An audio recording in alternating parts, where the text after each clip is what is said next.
Today I'm taking a look at the new solo-only game from Scott Almes and 25th Century Games, and that is Conservas. In Conservas, you own a tinning company in Spain. As you can probably tell by the box cover, you're out in the ocean and you are catching these marine animals and selling them. But it's a fine balance because if you overfish, you won't have enough marine animals left in future rounds of the game to accomplish your goal. And this is a bag building game at heart. That's its main mechanism.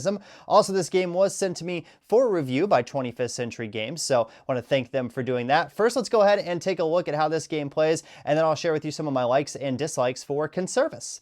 So here I have a game of Conservas set up and ready to go. This is a solo-only game, and this is mainly a bag building game where you're going to have these various tokens of marine animals and also water tokens as well. And you're going to try to do this balancing act of conserving those tokens and also selling some of those tokens to get money. There are 12 different scenarios that come with the game in this little flip book. I've got the first one, January, set up here. And you can see that there's some goals that we are going for. At the end of this game, we want to have $40. We want to have 4 of this type of marine animal left and 4 of the clams left as well at the end of the game. There are 4 different types of marine animals that come with the game. I didn't get them all out, but those are the other 2 types that you get with Conservas. So throughout the course of the game, you're going to be going through a set number of rounds that are different for each scenario. This one has 7 rounds that you will be playing. And you start the game with your open water space and also 1 boat. And I'll show you how that works here as we go along. So throughout the course of the game, each round follows the same structure. There are 3 phases: at sea, on land, and end of day. So the first step for the at sea phase is to draw 5 tokens from this bag right here, from the sea bag. So we'll see what we get. 1, 2, 3, 4, 5. So that's our first draw, very good draw, and we can decide if we want to put those on our boat or if we want to put them in the open water. What I think I'm going to do is go ahead and put these 3 down here in the deep sea area, and this top area is considered our catch. Every boat has a different size that it can hold, and throughout the course of the game you can also buy more boats. You can see that that one has a size of 3, this one another size of 2 down there, and every boat is different. But one of the things you can do is buy boats throughout the course of the game, so you'd have more out here as you go along. Then you're going to draw 5 more tokens for your open water space, and you can place them in any order that you want. You didn't have to fill your boat first. I just chose to do that. And so this will be our open water space. So we will go over here and put these tokens right there. So that's the first phase of this round, the at sea phase. So the next phase is the on land phase. So you can sell your catch as Conservas to fulfill orders, and you can also trade for upgrades or purchase new boats. So if we're going to sell, you can see these spaces right here are where tokens are going to go. And each one of these scenarios is different. This one allows us to fill the market spaces from left to right, and we can start a new row before you do a previous row. Some of the other scenarios have situations where you have to fill them in order. They'll have kind of arrows or lines going down here. This one is the easiest one, so it gives you a lot of flexibility in terms of what you can do. So I'm going to go ahead and sell these 2 that I have here as my catch. So I'd sell that one, and I'd get 1 coin for that. And then I can sell this one as well, and I would get 2 coins for that.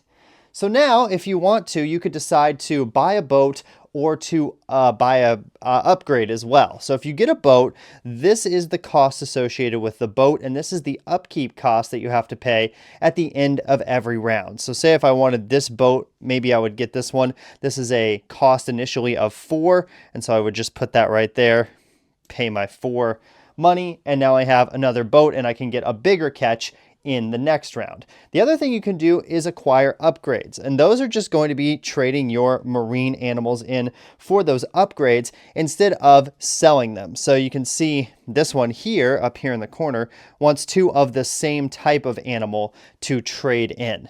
This one wants 2 different types of animals to trade for that particular upgrade, and this one just wants 1 of anything to trade for that upgrade. Some upgrades are instant, some upgrades let you do them once per round, some upgrades let you do them as many times as you want. It depends, everyone is different, and there's a sizable stack of these that come in the game. So that's the second phase of the round, the on land phase, and now we do the end of the day phase. So we have to pay upkeep for our boats, not for any that you acquire in that round, but any you had before going into that round.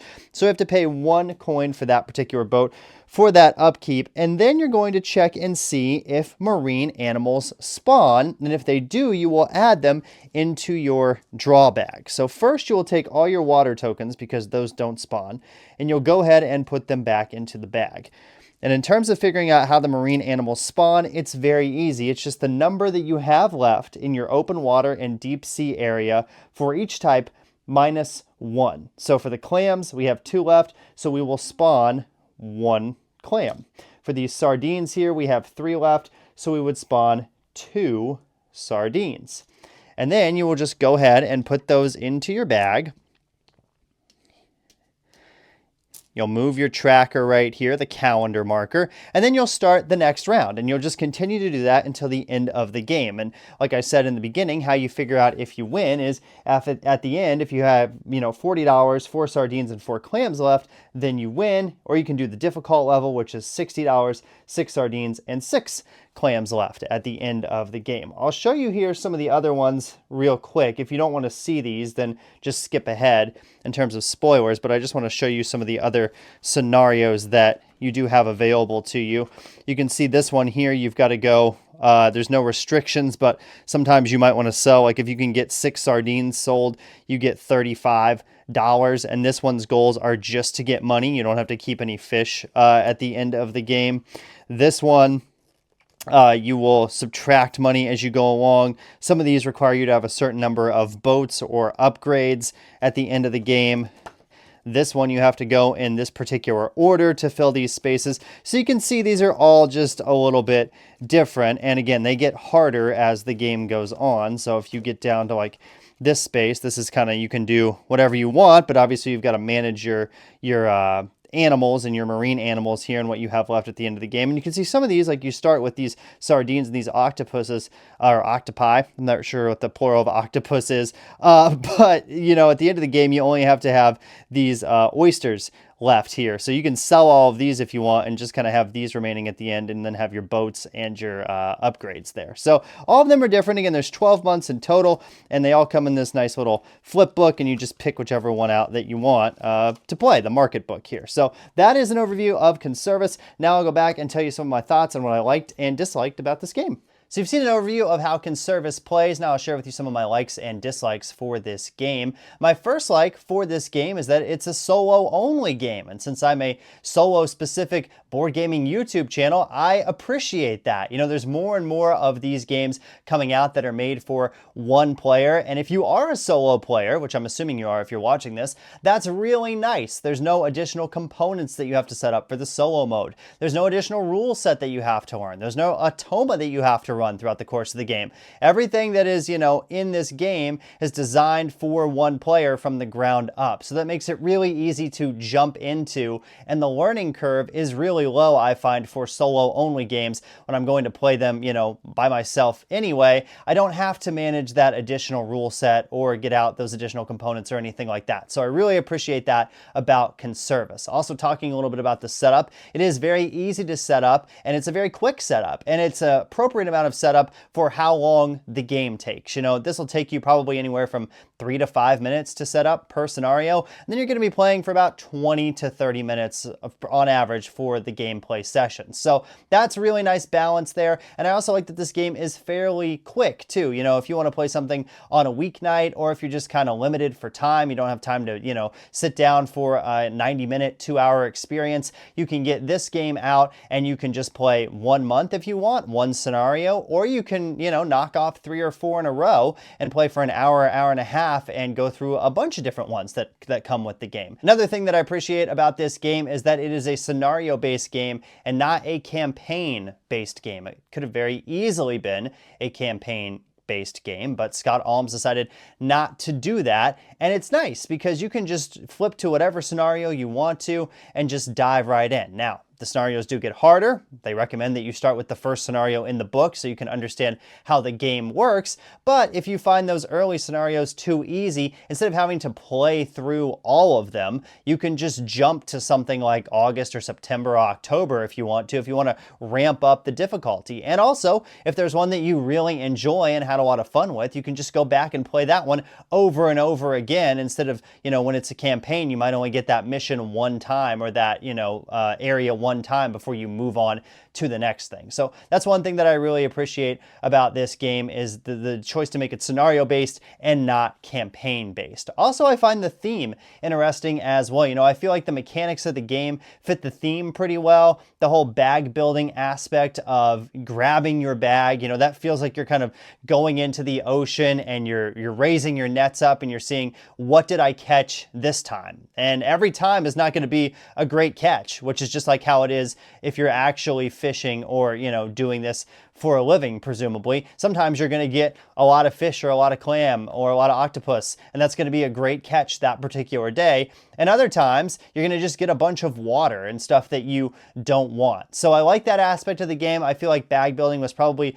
the best way to have the theme and the mechanics mesh. And I like bag building as a mechanism anyway, so I enjoyed that aspect of this game in terms of building that up and, pulling from that bag and seeing what was I going to get each particular round. I also like how you can, manipulate that bag a little bit throughout the course of upgrades, and also if you get more boats throughout the course of the game, which you presumably will do, you get more and more chances to kind of get what you want in terms of your catch and assign those based on however you think would work best for you. Another aspect that I really like with this one is that you have this fine balancing game that you are playing between, do I sell these marine animals and get money for them, or do I keep them in my deep sea area or in the open water area so that they can spawn and then I will have more later in the game? You're always managing that in terms of, oh, this is a pretty good,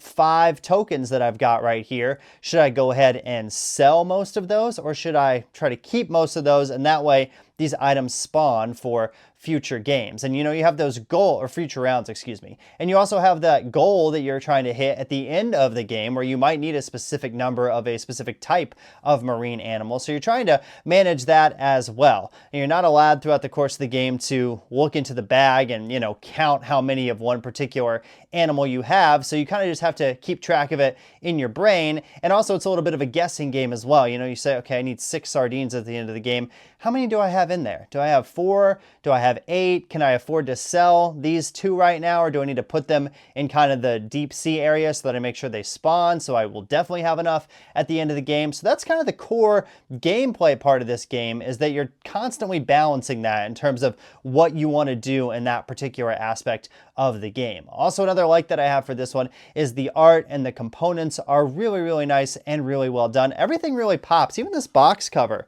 really pops when you just see it on a shelf or see it somewhere. The art is really well done in this one. It's very bright. It's very vibrant. The tokens are all very nice and different, so it's very easy to tell them apart. They're all different colors, but they also all have different icons on them as well, which is nice if you're somebody that's colorblind. You'll be able to play this game very easily. And also, I like how the scenarios are different too. I showed that kind of in the overview a little bit, but some of them are, like I said, very easy, but just what you're doing in those different scenarios while you are kind of selling your catch, that's the main thing that you're doing. The ways you're doing that are different. Sometimes you need different combinations of things. Sometimes you need a lot of something. Sometimes you have to go in a particular order before you can go to the next thing. So I like that they varied that up. Those are all of my likes for Conservas. Now let's switch to my dislikes for this one. And my main dislike is that once you kind of figure out the formula of what you need to do in Conservas, you're going to do that in basically every game of this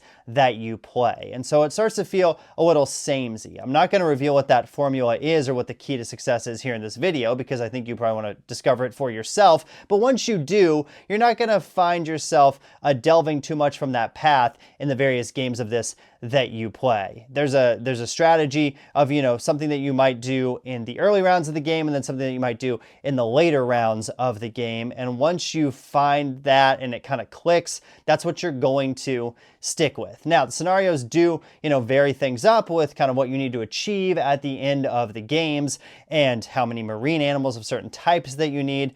But still, you're going to kind of be doing that same thing. So that was my main dislike with this one. It's just that the games did feel kind of samey, you know, from time to time.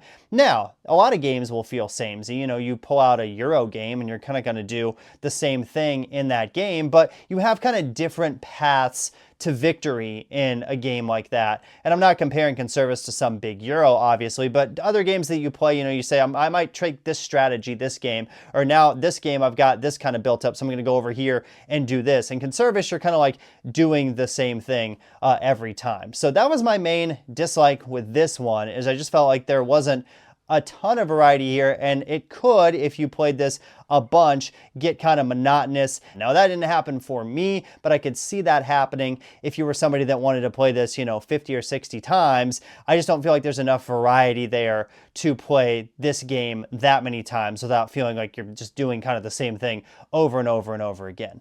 Other than that, I really didn't have any dislikes for this game. I enjoyed the theme. I enjoyed that it's a solo-only game. I liked that it was bag building. I liked that it was easy, quick, rules made a lot of sense. Those weren't confusing at all. So all of that stuff was really great about this one, other than that one dislike I had. So I'm going to rate Conservas an 8 out of 10. Overall, I feel like this is a really solid solo game, one that you could really enjoy if you're somebody who likes quick games. If you like that bag building as a mechanism, I would definitely pick this one up.